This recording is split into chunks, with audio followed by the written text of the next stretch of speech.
Hello बच्चों, आज हम एमपी बोर्ड 12वीं की हिंदी मकरंद भाग 2 के पाठ 1 सूर के बालकृष्ण के पद क्रमांक 3 के बारे में बात करेंगे। इस पद में श्री कृष्ण भक्त कवि सूरदास द्वारा रचित सूरसागर के मथुरागमन प्रसंग से लिया गया है। श्री कृष्ण मथुरा जाने के बाद अपने अनन्य मित्र उद्धव को गोपियों तथा नंद यशोदा को समझाने, उन्हें ढांढस बंधाने के लिए ब्रज भेजते हैं। उद्धव ब्रज से वापस मथुरा जाते समय यशोदा से मिलने जाते हैं तो यशोदा उन्हें देवकी के नाम जो संदेश देती है उसमें मातृ हृदय के ममत्व का अत्यंत सूक्ष्म चित्रण कवि ने किया है। अब अपन पढ़ेंगे पद। संदेशों देवकी सो कहियो।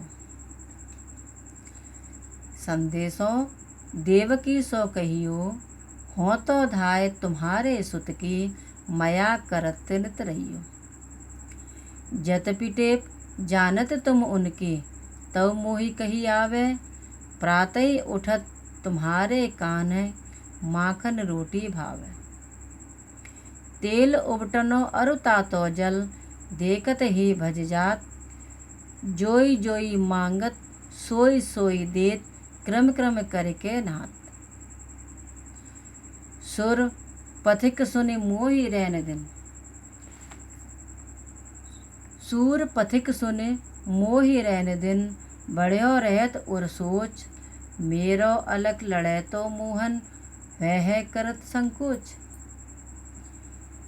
इस पद को समझने के लिए हम यहाँ पर थोड़ा शब्दार्थ देखेंगे, शब्दार्थ के अर्थ जानेंगे, शब्दों के अर्थ जानेंगे।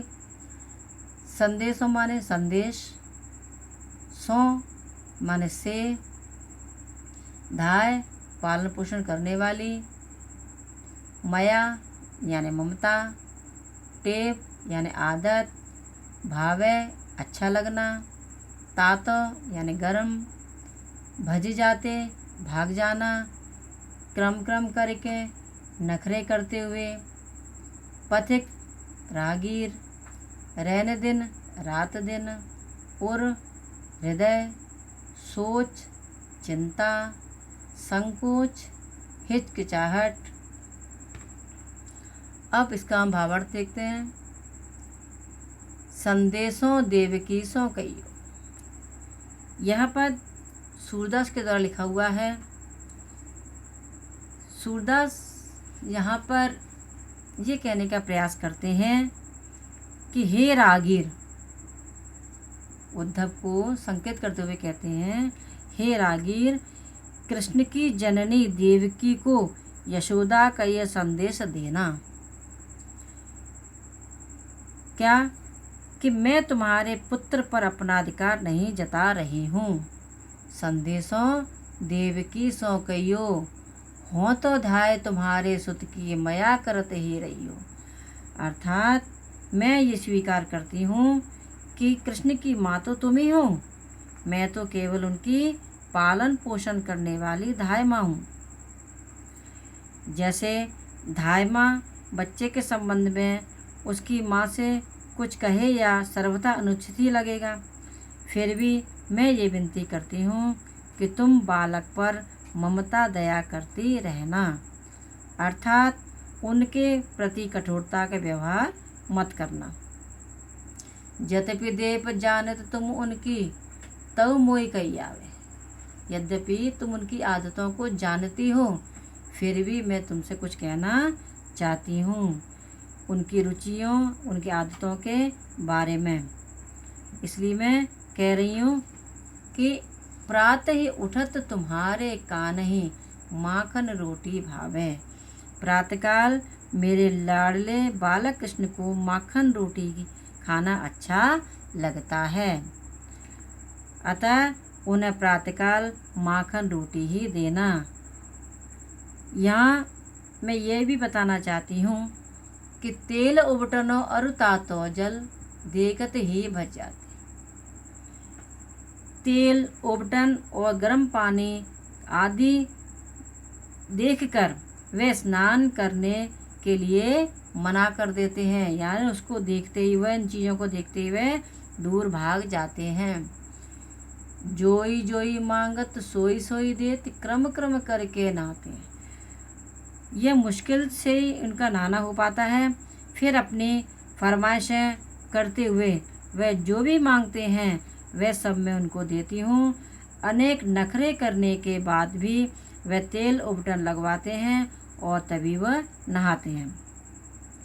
यदि वो स्नान करने से इनकार करें तो तुम खींचना मत, उनको मनाना, उनकी मांगों को पूरा करके उन्हें नहाने के लिए तैयार करना।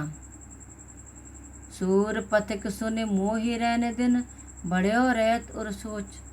सूरदास कहते हैं, यशोदा उद्धव को संबोधित करते हुए कहती है, हे रागीर, रात दिन मेरे हृदय में यही चिंता रहती है कि मेरा लाडला पुत्र कृष्ण अत्यंत संकोचशील स्वभाव का है और वह अपने मुंह से कुछ नहीं कहेगा। यह सोच करके मैं यही दिन रात विचार करती रहती हूँ कि मेरा बेटा, मेरा जी कृष्ण संकोची प्रवृत्ति का है, वह अपने मुख से कोई बात नहीं कहेगा, यह उचित नहीं है। इसी कारण से मुझे रात दिन उसकी चिंता लगी रहती है और चिंता के कारण मुझे नींद भी नहीं आती और ना ही दिन में मुझे चैन पड़ता है। मेरो अलग लड़े तो मोहन करत है संकोच। मेरा जो लाडला कृष्ण है, मेरा जो लड़ैता कृष्ण है, मोहन है, वह किसी बात को करने के लिए पहले संकोच, यानी उसका जो व्यवहार है, उसका जो स्वभाव है, वह संकोची व्यवहार का है। वह अपनी बात को किसी से तुरंत नहीं कहता। कोई बात करना होगा तो पहले वो संकोच पहले करेंगे। इसी कारण मुझे नींद नहीं आती और इसलिए मैं बेचैन रहती हूँ।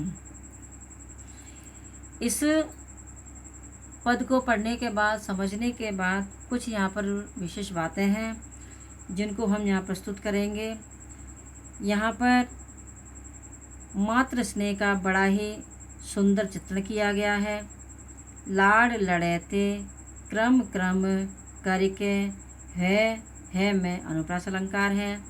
जोई जोई सोई सोई में पुनरुक्ति प्रकाश अलंकार है और पद की भाषा ब्रज है। अगर आपको ये वीडियो अच्छा लगा हो तो इस वीडियो को लाइक करें और अधिक वीडियो देखने के लिए चैनल को सब्सक्राइब जरूर करें और बेल आइकन ज़रूर दबाएं। बहुत बहुत धन्यवाद।